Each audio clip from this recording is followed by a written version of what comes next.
Assalamualaikum warahmatullahi wabarakatuh. Ketemu lagi dengan Panda di sini. Nah, kali ini kita akan membahas tentang disartria. Apa ya itu disartria? Penasaran kan apa itu disartria? Langsung kita cek aja yuk pengertian dari disartria ini. Jadi, disartria adalah penyakit di mana otot-otot yang Anda gunakan untuk berbicara lemah atau sulit dikendalikan. Disartria umumnya ditandai dengan gagap atau lambat bicara yang mungkin sulit dipahami. Pada disartria, kata dan kalimat dapat ditemukan dan dibentuk di kepala, tetapi kata-kata dan kalimat tidak dapat diucap dengan jelas dan baik.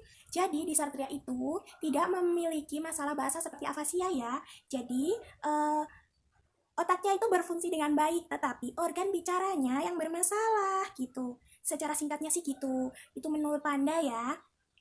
Nah, untuk tanda-tanda dan gejala dari disartria ini dapat bervariasi tergantung pada penyebab dan jenis disartria. Dan mungkin termasuk yang berikut ini nih.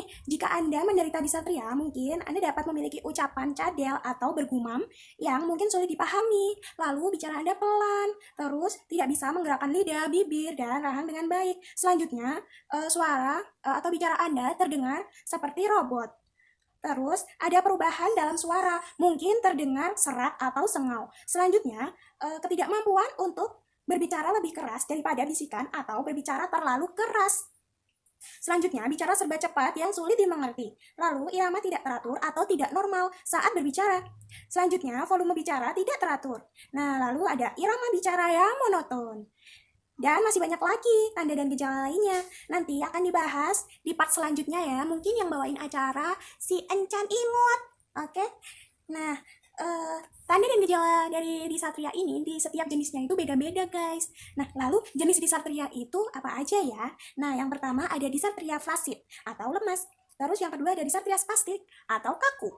Nah, selanjutnya ada disartria ataksik, disartria hiperkinetik, disartria hipokinetik, dan disartria campuran. Untuk penyebab disartria sendiri disebabkan oleh kerusakan otak. Itu bisa terjadi saat lahir atau setelah sakit atau cedera. Apapun yang menyebabkan kerusakan otak dapat menyebabkan disartria, seperti stroke, gangguan biokimia, misalnya penyakit miastenia gravis, trauma, neoplasma atau tumor, keracunan, radang otak, atau ensefalitis, radang di saraf atau neuritis, radang di otot juga bisa, atau miositis. Nah, infeksi virus juga bisa menyebabkan disartria loh. Selanjutnya, degenerasi progresif. Jadi degenerasi progresif ini semakin banyak bagian sistem saraf yang terkena. Misalnya penyakit Huntington atau penyakit Wilson dan penyakit multiple sclerosis. Terus kelainan kongenital atau dari kelahiran juga bisa menyebabkan disartria ini. Selanjutnya, seorang ahli terapi bicara dapat melakukan evaluasi bicara untuk membantu menentukan jenis disartria yang dialami. Selain pemeriksaan fisik, dokter akan melakukan tes seperti tes pencitraan. Tes pencitraan seperti magnetic resonance imaging atau MRI atau komputer tomografi scan atau CT scan menggunakan gambar detail dari otak, kepala, dan leher yang dapat membantu mengidentifikasi penyebab masalah bicara. Selanjutnya dapat melakukan studi otak dan saraf. Elektromyogram mengukur aktivitas listrik di saraf saat mengirimkan pesan ke otot. Studi konduksi saraf mengukur kekuatan dan kecepatan sinyal listrik yang dikirim oleh saraf ke otot. Tes darah dan urin, keduanya dapat membantu menentukan apakah penyakit menular atau inflamasi adalah penyebabnya. Selanjutnya dapat dilakukan tab tulang belakang atau fungsi lumbal. Dalam prosedur ini, dokter atau perawat memasukkan jarum ke punggung bawah untuk mengeluarkan sedikit sampel cairan cerebrospinal untuk analisis laboratorium.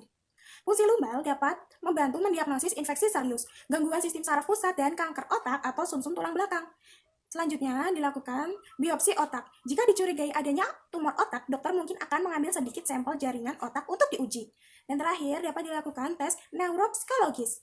Mereka merekam kemampuan penalaran kognitif, kemampuan memahami ucapan, kemampuan memahami literasi, dan kemampuan lainnya. Disartria tidak mempengaruhi keterampilan kognitif atau pemahaman literal, tetapi kondisi yang mendasarinya bisa. Masalah komunikasi yang disebabkan oleh disartria dapat menyebabkan kesulitan sosial dan depresi. Dalam beberapa kasus, disartria dapat menyebabkan penarikan diri dari sosial dan depresi. Nah, untuk solusinya, jika Anda kesulitan berbicara, Anda harus segera memeriksakan diri ke dokter. Penting untuk mencari tahu mengapa dan memastikan itu tidak bertambah buruk. Seorang terapis bicara dapat menguji bahasa dan bicara Anda. Ini akan membantu terapis bicara memutuskan apakah Anda menderita disartria atau masalah lain. Terapis bicara akan melihat seberapa baik Anda menggerakkan mulut, bibir, lidah, serta seberapa baik Anda bernafas. Gitu. Bernafas. Pernafasan kalian itu juga penting untuk dicek. karena pernapasan merupakan komponen dari bicara. Nah, terapis bicara akan mendengarkan bicara Anda dalam satu kata, kalimat, dan percakapan. Terapis bicara akan menguji seberapa baik Anda memahami dan berbicara. Tugas Anda dari terapis bicara tergantung pada jenis disartria yang Anda derita dan seberapa parah kondisi Anda. Mungkin Anda dapat memperlambat bicara Anda, menggunakan lebih banyak napas untuk berbicara lebih keras, membuat otot mulut lebih kuat, lebih sering menggerakkan bibir dan lidah, mengatakan suara dengan jelas dalam kata dan kalimat, menggunakan cara lain untuk berkomunikasi seperti menggerakkan tubuh, menulis, atau menggambar.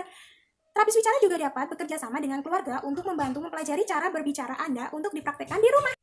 Nah, kali ini Panda akan membagikan tips berbicara dengan seseorang yang memiliki disartria. Komunikasi yang baik bergantung pada orang yang berbicara dan orang yang mendengarkan. Berikut beberapa tips untuk keduanya. Yang pertama, tips untuk penderita disartria. Yang pertama, ucapkan satu kata atau frasa sebelum memulai berbicara dalam kalimat. Ini akan memberitahu pendengar apa topiknya dan membantu mereka memahami apa yang Anda katakan. Misalnya, Anda bisa mengatakan makan malam sebelum memulai membicarakan apa yang ingin Anda makan. Yang kedua, tanyakan kepada pendengar untuk memastikan bahwa mereka memahami Anda. Yang ketiga, bicaralah dengan pelan dan keras. Berhentilah untuk membiarkan orang lain memikirkan apa yang Anda katakan. Selanjutnya, usahakan untuk tidak banyak bicara saat Anda lelah, karena akan menyebabkan bicara Anda lebih sulit untuk dipahami. Dan yang terakhir, cobalah menunjuk, menggambar, atau menulis saat Anda kesulitan berbicara. Tips untuk pendengar, bicaralah di tempat yang tenang dengan pencahayaan yang baik. Yang kedua, perhatikan lawan bicara ketika lawan bicara berbicara. Ini dapat membantu pendengar memahami apa yang lawan bicara katakan. Selanjutnya, beritahu jika kesulitan memahami. Jangan berpura-pura mengerti.